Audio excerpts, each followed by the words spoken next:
Beleza, vocês devem ter recebido aí o aviso de que a gente está sendo gravado. Deixa eu agora compartilhar minha... Pessoal, outro detalhe aqui, deixa eu tirar o meu WhatsApp. Isso aí. Pronto, tirei aqui meu WhatsApp. Então vamos lá. Começando a aula do dia 9 de setembro, né? Quais são, desculpa, 9 de novembro já. Quais são os tópicos hoje, né? A gente vai continuar aquela parte de custo de capital, né?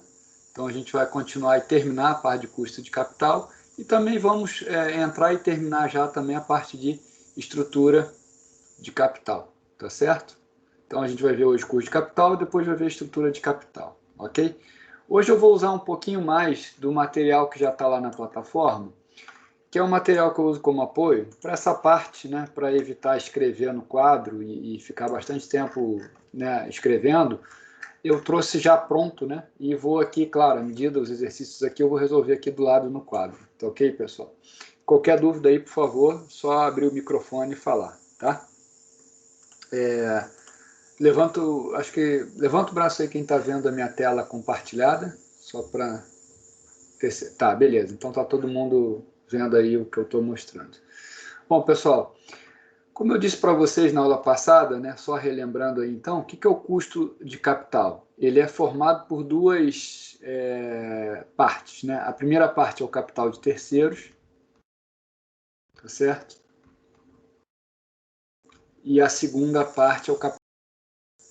E aí, capital de terceiros a gente obtém das notas explicativas, né, direto do mercado, e o capital próprio é o modelo CAPM, Security Market Line, tá certo? E aí, o que é o custo? A gente chama de custo médio ponderado de capital, ou VAC, que é o termo em inglês, Weighted Average Cost of Capital.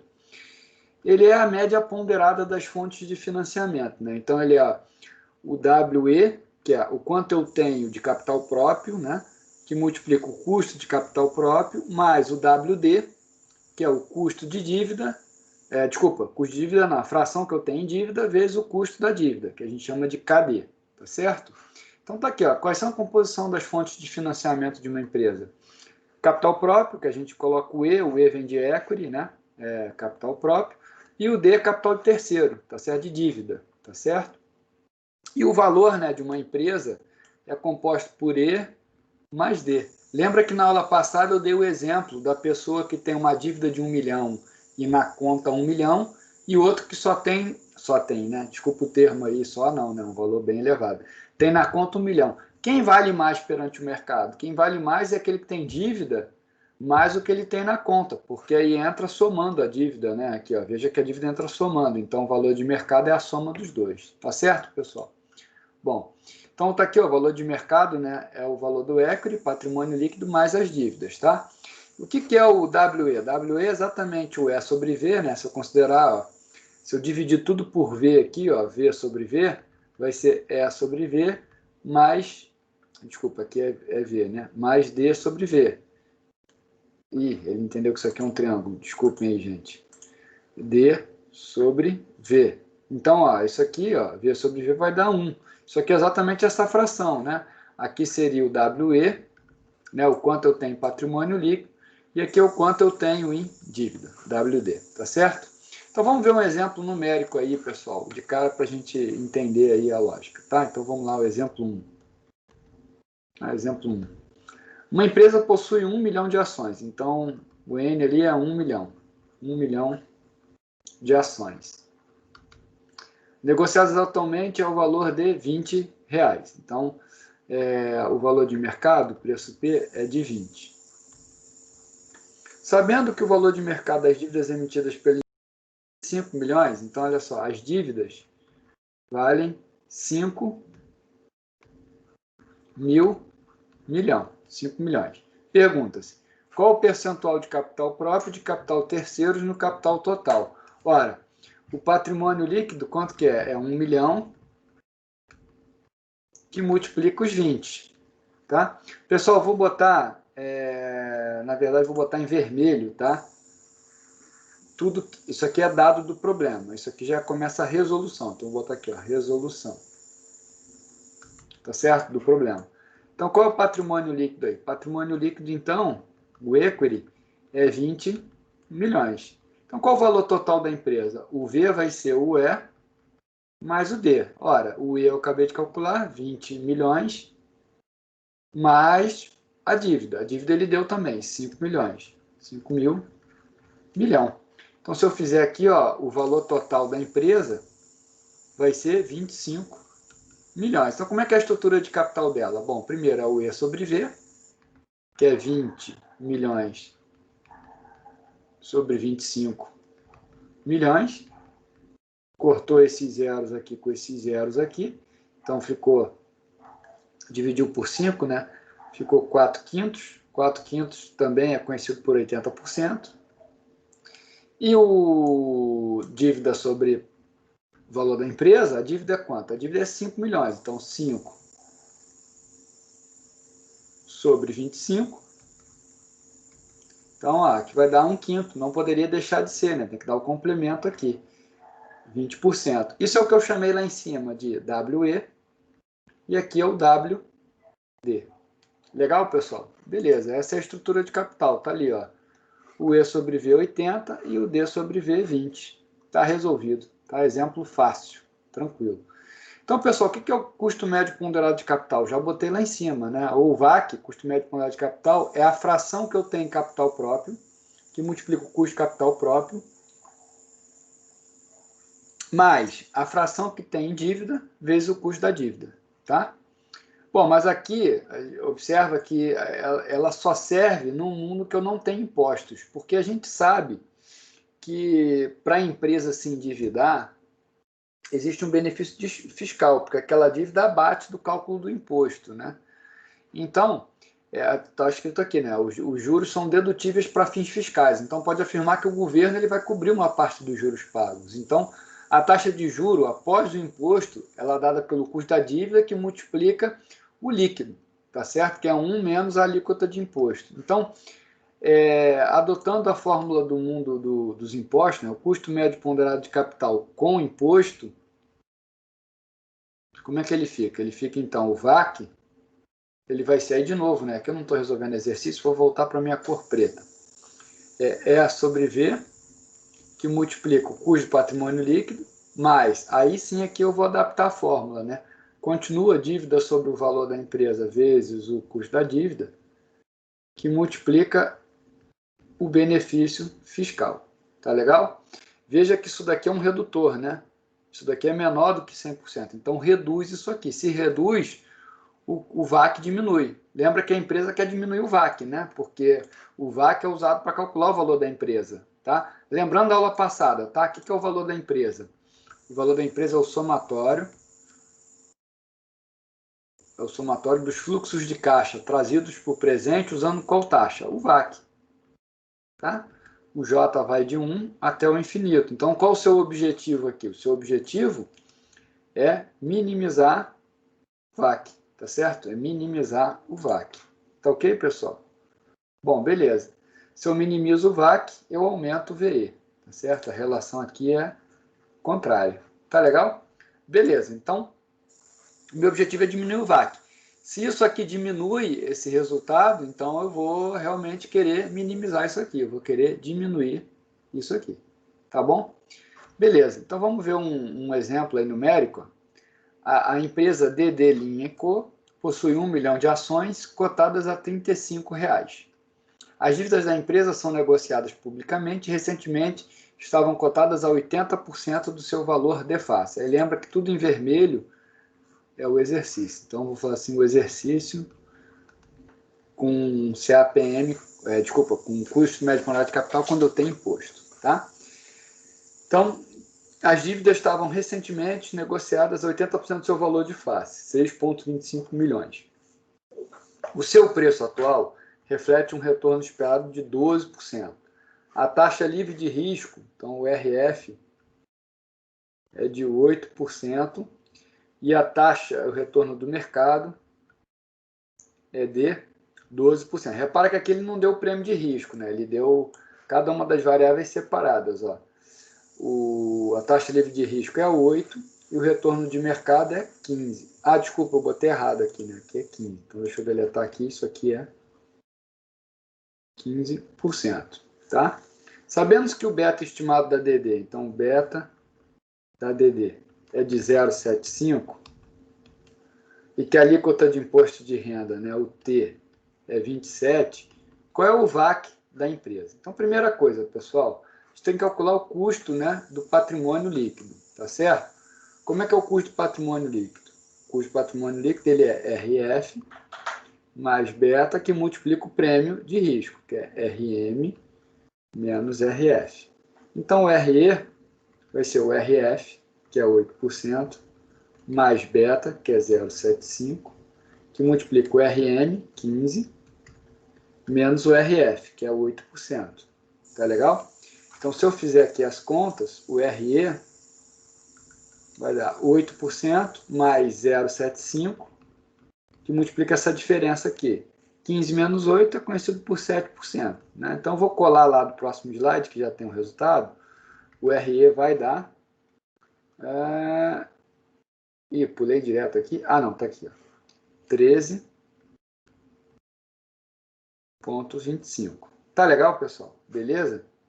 E o custo da dívida? O custo da dívida, ó, tá aqui, ó, 12%. Ele já deu. Ó. O preço atual reflete um retorno de 12%. Então, o RD é de 12%. Lembra que isso aqui é sempre dado do mercado, né? Então, pessoal, como é que é o valor da empresa? O valor da empresa é E mais D. Aí ele diz o seguinte, ó, dado do exercício, né?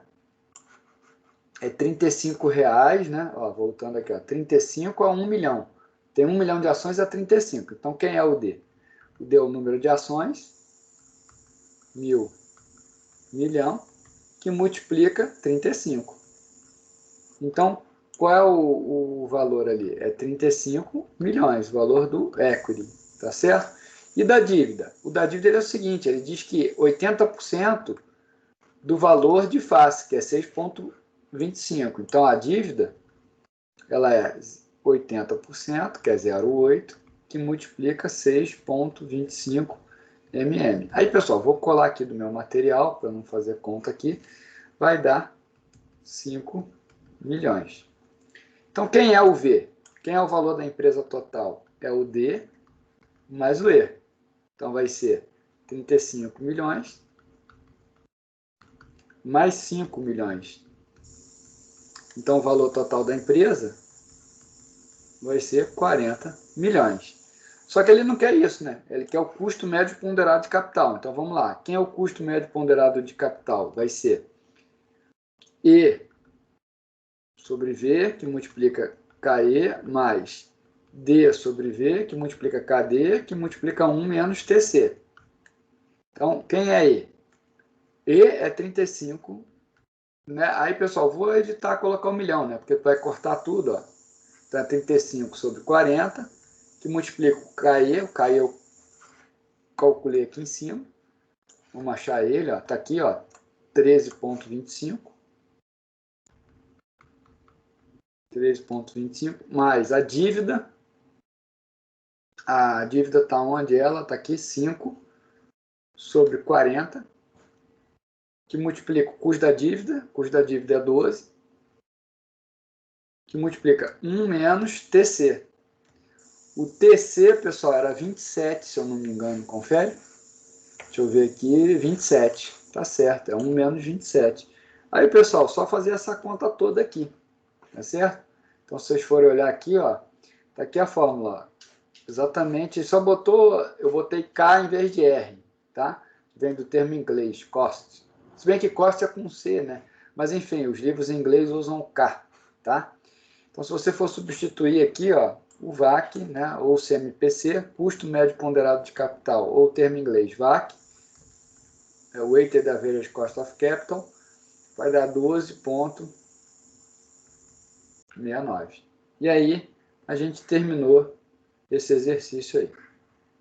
Tá legal, pessoal? Alguma dúvida? Não? Beleza. E aí, pessoal, o VAC, né, ele serve para ser usado como critério de decisão até para investimentos futuros, tá certo? Então, aqui, ó, vamos olhar um exemplo. A empresa CBA tem um VAC de 15% e um beta de 1. Atualmente está avaliando um projeto denominado A com beta 0,5, ou seja, menos risco, e um retorno esperado de 14. Considerando uma taxa de juro livre de risco de 7 e um retorno de mercado de 15, pergunta se o projeto deve ser aceito.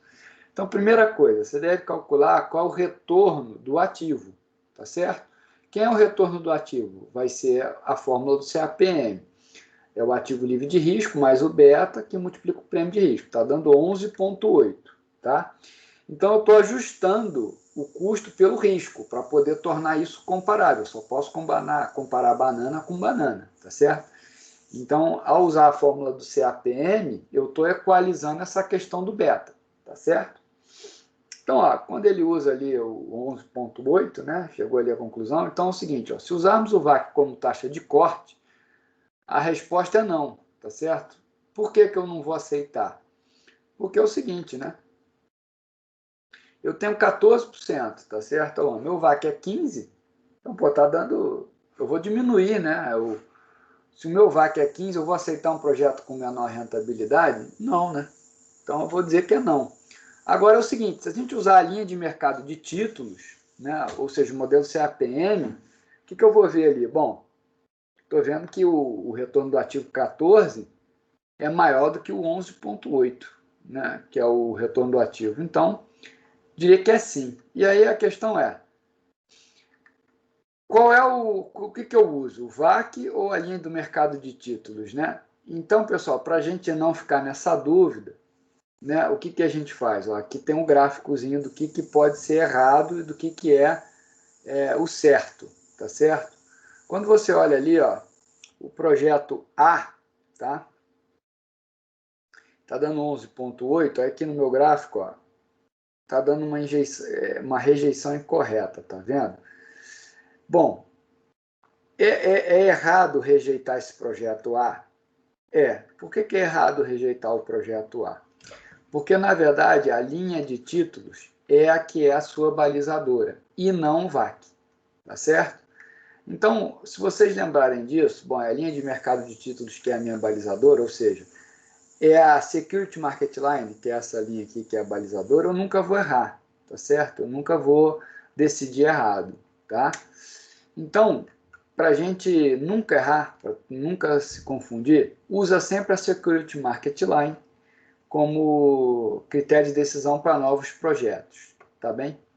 Isso aí a gente está usando lá aquela primeira parte da disciplina, né, que é TIR, comparar TIR de um projeto. Tá legal, pessoal? Bom, com isso, pessoal, vamos para o próximo tópico, né, que é a estrutura de capital, tá? Tem um texto relativamente grande, tá? São 38 páginas, que eu coloquei lá no material nosso da disciplina, que é o que é determinante para a estrutura de capital nas empresas, tá certo? Que é esse capítulo que a gente vai entrar agora, que eu estou num PowerPoint já aqui com ele aberto, tá? Que é o seguinte, a gente acabou de ver, tá? Então vamos para vocês entenderem aqui a lógica. Vocês acabaram de ver que o VAC, ele é a soma ponderada de duas fontes de financiamento, tá? Essa é a definição do VAC. Soma ponderada de duas fontes de financiamento. E como o VAC compõe uma das variáveis para se chegar no valor de uma empresa, quando a gente olha a fórmula por essa ótica aqui, o que a gente está vendo? Opa, quanto menor o VAC, maior o VE. E aí, por matemática simples, eu sei que se o VAC é uma soma ponderada, né, é uma média ponderada, e eu quero que ele seja o menor possível, a tendência é que a gente vai colocar 100% na fonte de menor custo. O que eu estou dizendo? Vamos lá, vamos olhar a matemática, vou botar agora em azul. O VAC, ele é EA sobre V, que multiplica KE, mais D sobre V, que multiplica KD, que multiplica 1 menos TC. Bom, pessoal, é o seguinte, ó, Isso aqui é uma soma linear, simples, tá certo? Então, se eu quero que esse seja o menor possível, o que acontece? Eu vou colocar maior fração no custo que for o menor possível. E, em geral, o que tem o menor custo possível é o KD. Então, a tendência é que a gente tenha uma empresa, né, se for olhar assim, ó, teoricamente, o ideal seria uma empresa 100% alavancada. Ou seja, 100% capital de terceiros. Tá? Esse seria o ideal, tá certo? Uma empresa 100% capital de terceiros. Mas qual é a lógica? O problema é que a prática mostra para a gente que tem um ponto onde não é ótimo tomar dívida. Ou seja, por mais que a relação seja linear aqui na equação, o comportamento na prática não é linear. E se existe um ótimo, é porque existe um ponto mínimo. Existe um VAC mínimo que não obedece a essa relação linear. Tá legal? Bom, primeira coisa importante, tá, que a gente está discutindo aqui é o seguinte. Será que se a empresa não se alavancar, tá, eu consigo, eu como investidor, alavancar? Ou seja, eu consigo mimetizar o que a empresa não fez? Tá? Então vamos olhar para essa ótica. Tá? Bom, só lembrando qual é o objetivo desse capítulo. Primeiro, eu quero maximizar o valor da empresa. Né? Isso é o objetivo de finanças, tá certo? Sempre. É maximizar, né, o valor da empresa aqui, ó, maximizar, né, o valor da empresa. Se eu quero maximizar o valor da empresa, então a gente precisa minimizar o VAC, tá certo? É aqui essa relação que eu coloquei. Através da escolha de uma estrutura ótima de capital. O que é a estrutura ótima de capital? É aquela que escolhe a melhor combinação entre dívida e capital próprio. E é isso que esse texto de discussão mostra na prática, tá? Para as empresas brasileiras. Então, vale a pena ler, depois dessa aula, vale a pena ler esse material aqui prático, que a gente chama de finanças empíricas. Legal? Então, vamos lá. Primeiro, o que é alavancagem financeira? O conceito, né? É capital de terceiros. Quanto mais capital de terceiros, mais alavancado eu estou. Tá? E um detalhe interessante é que a alavancagem não altera o custo geral de uma empresa. É isso que eu quero mostrar para vocês. Olha só. Vamos ver aqui um exemplo prático, tá? Para vocês entenderem essa lógica aí, pelo menos teórica. Depois eu vou mais ligando para a prática. Suponha que a estrutura corrente de capital seja uma empresa totalmente financiada por capital próprio, tá? Então, o ativo total é 8 milhões. Então, tá ali, ó, capital próprio 8 milhões. Eu não tenho nada em dívida, por isso que a relação dívida-capital próprio é zero.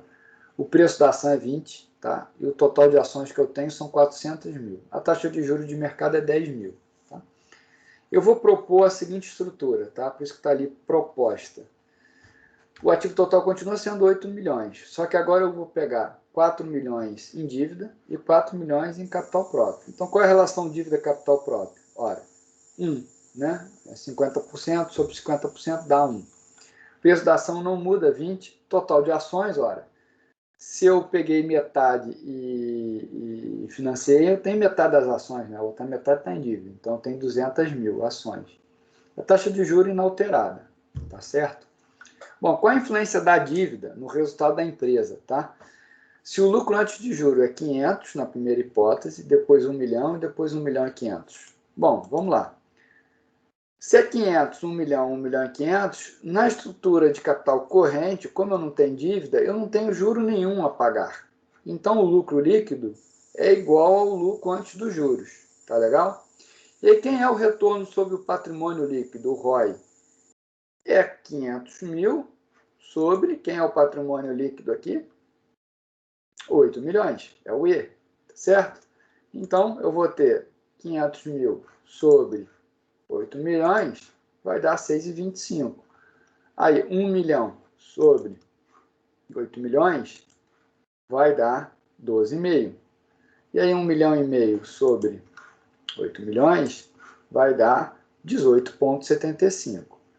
Quem é o lucro por ação? Pega 500 mil e divide pelo número de ações, 400 mil. Se eu pegar 500 mil sobre 400 mil, vai dar 1,25. Aqui, como eu dobrei, só pegar aqui 1,25 vezes 2, 2,50. Como daqui para cá eu tripliquei, multiplica aqui por 3, 3,75. Legal, pessoal?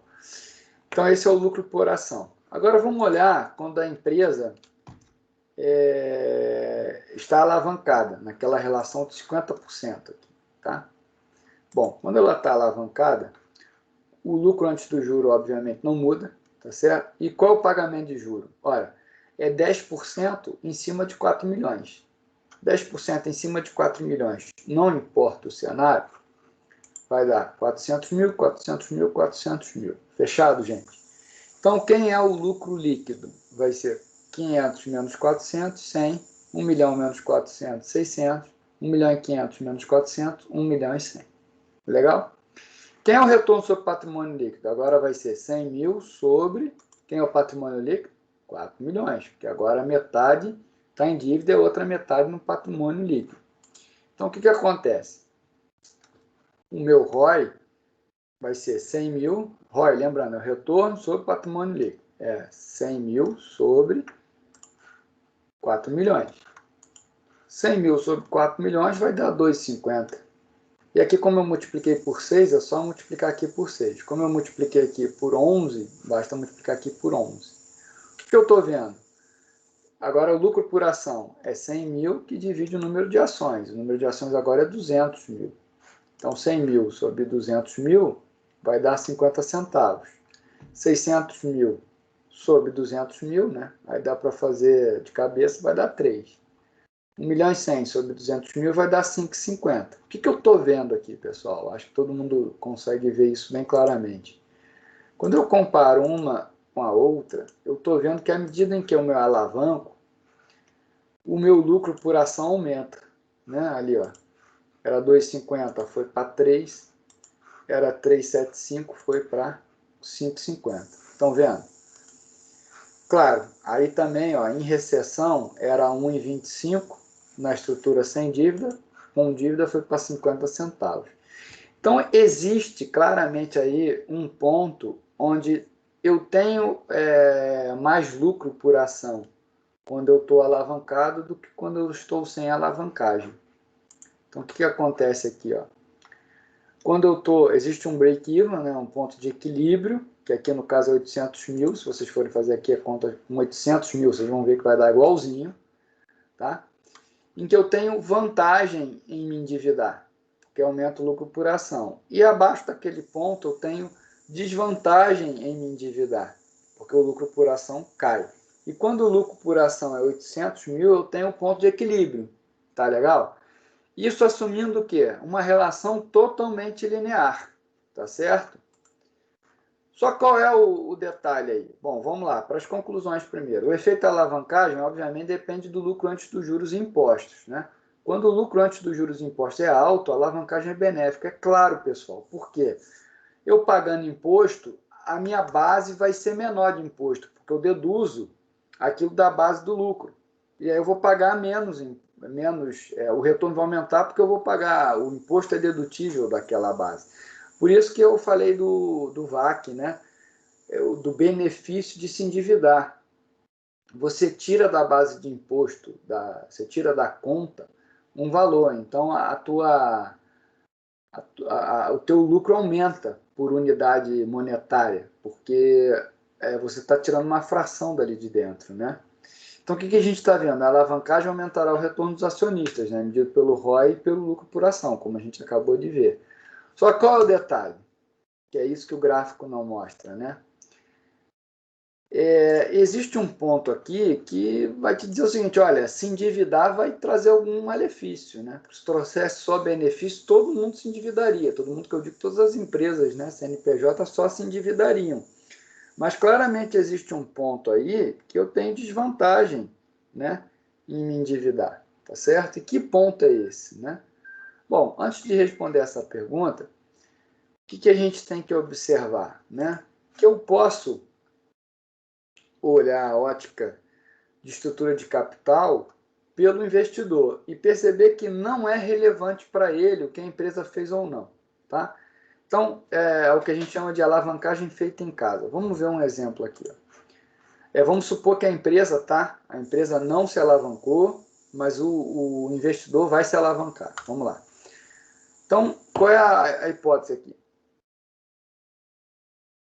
A decisão sobre a estrutura de capital não é relevante para o investidor, tá certo? Então, eu vou usar empréstimo pessoal para alterar o montante geral da alavancagem financeira na qual o investidor está exposto. Deixa eu ver se alguém levantou o braço aí ou não.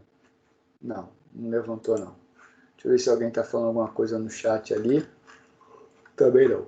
Beleza. Então vamos lá. O investidor, né, tem 2.000 ações da empresa e se a proposta for aceita, ele vai ter o seguinte resultado. Bom, a estrutura de capital proposta é aquela sem alavancagem. Lembra lá, qual o lucro por ação quando a empresa é sem alavancagem? Quando a empresa é sem alavancagem, quando a empresa é alavancada, é 50 centavos, 3,550. Tá aqui, ó, 50 centavos, 3,550. Tá?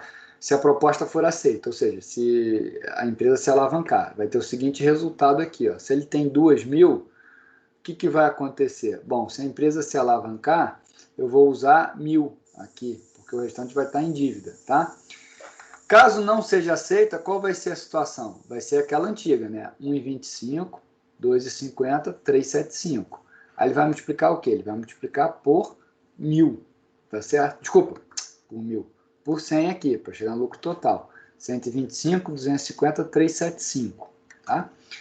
Bom, vamos lá. No caso de desacordo com a manutenção da estrutura de capital atual, é possível que o investidor altere a mesma em casa. Nesse caso, ele vai adquirir um empréstimo de 2.000 ao juros de 10%. Então, vamos lá. A empresa, vamos lá, qual é a hipótese? A empresa não se alavancou. Se a empresa não se alavancou, qual é a estrutura de capital lá? É essa aqui, ó, 1,25, 2,50, 375. Então, tá lá, 1,25, 2,50, 375. Tá? Qual o lucro total, né? Da empresa que é modificado em casa? 250, 500, 750. Só que acontece? Ele pegou 2.000 emprestado ao juros de 10%. Então, ele vai pagar 200 em qualquer hipótese. Quando eu diminuir aqui, ó, vai dar 250 menos 200, 50. 500 menos 200, 300. 750 menos 200, 550. Então, o que vocês estão vendo? Dá para ver que ele caiu na situação da estrutura de capital proposta, ou seja, ele conseguiu replicar o que a empresa não fez. Tá legal? Só pegando empréstimo por ela. Claro, qual é a hipótese aqui por trás, né? Vamos ver que tem alguns defeitos, né? No mundo ideal, a estrutura de capital escolhida por uma empresa não vai influenciar no preço das ações, uma vez que os investidores podem utilizar a alavancagem caseira. Claramente, vocês estão percebendo alguma limitação aqui, né? Eu estou assumindo que o custo de empréstimo da pessoa física é igual ao da jurídica. Mas, de novo, eu estou no mundo ideal, ou seja, eu estou começando a entender e a olhar a estrutura de capital. Tá certo? Então, a gente está aqui na década ali, ó, tá ali, ó, Modigliani e Miller, que a gente chama, né, o MM, está em 1958. O que esses dois italianos, né, disseram? Olha só, não importa como uma empresa está dividida. Então, aqui é E e aqui é dívida. Tá? Não importa se é assim ou se é assado. O tamanho da pizza não se altera. Ou seja, o que eles disseram? E é a teoria da pizza. Tá? É até chato falar disso nesse horário, né? Mas, enfim. No mundo ideal, pessoal, a estrutura de capital escolhida por uma empresa não vai influenciar no preço das ações, uma vez que os investidores podem utilizar a alavancagem caseira. É a proposição do Modigliani e Miller, a proposição 1 e 2. Então, qual é a proposição 1? Tá? O valor da empresa, né, o V total, independe da sua estrutura de capital, que é o modelo da pizza. Tá? O tamanho da pizza não depende de como ela é repartida. Tá legal? E a proposição 2, né, de Modigliani e Miller, o custo de capital próprio de uma empresa é linearmente dependente da sua estrutura de capital. né? Ou seja, a decisão de alterar a estrutura de capital da empresa não muda o valor total. No entanto, há mudanças de custo no custo de capital próprio da empresa, lógico, né? A proposição 2 de Modigliani e Miller diz o seguinte, ó, o custo de capital próprio ele vai depender de 3 fatores. Primeiro, o VAC, né, que a gente acabou de ver no capítulo anterior, o custo de capital de terceiros, o RD, e o quociente entre capital de terceiros e o capital próprio. Tá? Qual é a proposição 2 de Modigliani e Miller? O que eles dizem aqui? Ó? Que vocês vão acabar de ver pelo gráfico, que é muito fácil ver isso. Quando a dívida é zero, o que a gente está vendo aqui? Ó? O D é zero, o VAC é igual ao custo do patrimônio líquido. Claro, porque aí eu não tenho nenhuma dívida. Quanto maior o índice D sobre E, ou seja, quanto maior a dívida em relação ao patrimônio líquido, maior é o RE, óbvio, né? O que eu estou vendo aqui? Ó? O RE, ele é o quê? É dado pela proposição 2 de Modigliani e Miller. Ele é o retorno do ativo mais o retorno do ativo menos o custo da dívida, que multiplica a relação dívida-capital próprio.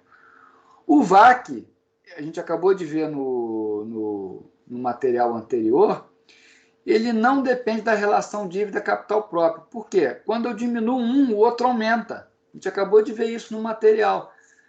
O VAC, pessoal, ele é constante, ele não se altera, porque eu tiro de um lado, mas ganho no outro. É o tamanho da pizza, ela não se altera quando essa proporção muda, porque vai de um lado para o outro. Tá legal? Então, o fato do RD, do custo da dívida, ser menor do que o custo de capital próprio, isso é fato, é totalmente anulado pelo aumento do RE, que ocorre à medida que eu aumento o endividamento. Então, um compensa o outro. Tá legal? Então, vamos ver um exemplo numérico para vocês entenderem, ó, para vocês verem que não, independente da forma da estrutura de capital, o valor não muda. Então, vamos lá. Uma empresa possui uma taxa exigida de retorno sobre seus ativos de 12 e pode tomar dinheiro emprestado a 8. Supondo que a mesma tem uma estrutura de 80 capital próprio e 80 terceiros, qual o custo de capital próprio? Bom, vamos lá então. Na estrutura 1, o que ele está dizendo ali? Ó? O retorno dos ativos é 12. Então, aqui, ó, o RE é o RA, 12, mais o RA menos o RF, né? Desculpa, menos o RD, 8%, que multiplica a relação dívida, capital próprio, 0,2 sobre 0,8. Se eu fizer aqui as contas, vai dar 13 na situação 1. Na situação 2, o que ele está dizendo ali? A situação 2 é 50 a 50. Tá? Então, na situação 2 vai ser 0,12 mais 0,12 menos 0,08, isso aqui não muda, né? O prêmio de risco, vezes o que eu tenho em dívida sobre o que eu tenho em patrimônio líquido. Cortou, vai dar 16%. Então, quem é o VAC 1? VAC 1 é o quanto eu tenho em patrimônio líquido vezes o custo do patrimônio líquido, mais o quanto eu tenho em dívida. Então, vai dar 12%. Quem é o VAC 2? É o quanto eu tenho patrimônio líquido vezes o custo do patrimônio líquido, mais o quanto eu tenho em dívida vezes o custo da dívida. Olha aí, está dando 12. Então, pessoal, o que eu estou vendo aqui? Ó? Independe como a empresa está repartida, né? O VAC é o mesmo. O VAC não se altera. Tá legal? Isso é a proposição 1 e a proposição 2 de Modigliani e Miller. Só qual é o detalhe aqui? Ó? O detalhe é o seguinte. Né? Primeiro, para MM, a taxa MM é Modigliani e Miller. Tá? A taxa exigida de retorno para os ativos de toda a empresa depende da natureza das atividades operacionais, é o RA. E o risco operacional é da relação dívida sobre capital próprio. Tá? Bom, e aqui, por fim, o segundo componente é pela estrutura financeira da empresa. Para a empresa financiada apenas com capital próprio, esse componente é igual a zero. Tá legal? Bom, aí, pessoal, só qual é o detalhe aqui que eu queria mostrar para vocês, né? O detalhe é o seguinte.